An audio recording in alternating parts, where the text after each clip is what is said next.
So what's up mga brad, at may nagdala pa dito ng mga maliliit na speaker. So gusto po niya pagawaan ng maliit na speaker box para po sa kaniyang kwarto daw to. At ito, ceiling speaker lang po to. Ayan. At ito naman, yan po ang isama namin sa pagkabit. Bali, ito po ang tweeter. At yan po ang instrumental speaker. At ito po ang hi-fi na speaker. Ayan po ang tinatawag na ceiling speaker. Ngayon, pakinggan na naman po natin yung sound test nitong aming ginawa na mid-bass 3-way. So ayan. At itong kulay puti mga brad, ceiling speaker po yon. Yan lang po ang isinama namin itong D8 na instrumental. Ito, 300 po ang driver unit ito. So lahat po ang ikinakabit namin yan ay dala po yun ni Mr. Customer. Bali, box lang po ang amin yan. So ngayon, isa-sound test na po ito natin. Ito, sa hindi pa natin ito ipapick up ni Mr. Customer ay kailangan po ito natin na marinig kahit konti ng MCB Cebu Box Maker. Top down, yeah, yeah, we will. But remember Zion, fight the rivers of Babylon. He is a down. This is MCB Cebu Box Maker, the best.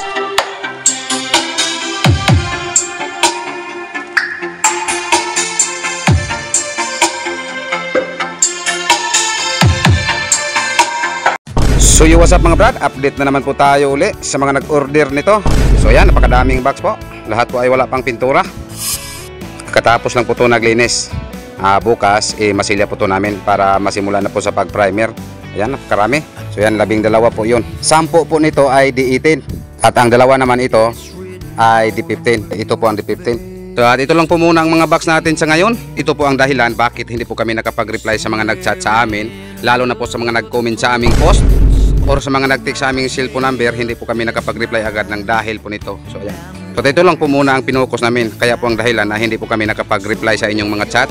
At lalo na po na hindi po kami nakapag-reply sa mga nag-comment, lalo na po sa mga nag-text. At ito po ang dahilan. So shout out po sa mga nag-order nito. Ayan na po ang box ninyo.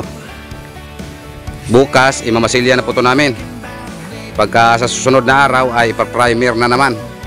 So what's up mga brad, at ito po pala yung pinupost ko kahapon, yung nakakalat pa po sa sahig or sa lupa. So ngayon, plastado na po.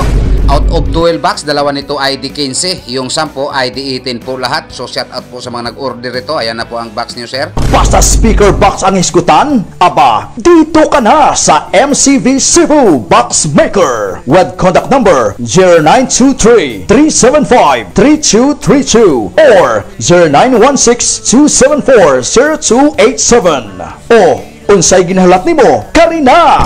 Ayan po sa likod, naka-preparar na po sa speak on. Tag 2 piraso bawat box. Bale, 12 po lahat. 10 nito ay D18. Dalawa naman sa gilid, MCB D15 po yon. At yung sa harap, D18 po yun lahat. Baka gusto mong gumawa ng upuan, tas kulang po kayo ng materyales. Ito baka kinakailangan mo to. So ayan, ang dami po. Nandun pa sa loob. So itong nasa sako, may balak po kaming umuwi sa probinsya. So plano po namin dalhin po to. Lalo na po kahoy po ang gamit sa kanilang pagsaing.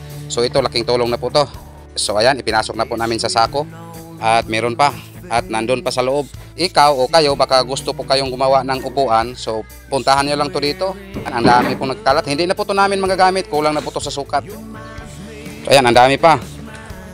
At meron pa. Merong nagkuha kanina, hindi po niya inubos. Sabi ko, ubusin mo na lang sa pagdala. So sabi niya, ito na lang, napakarami na po yung dala nila.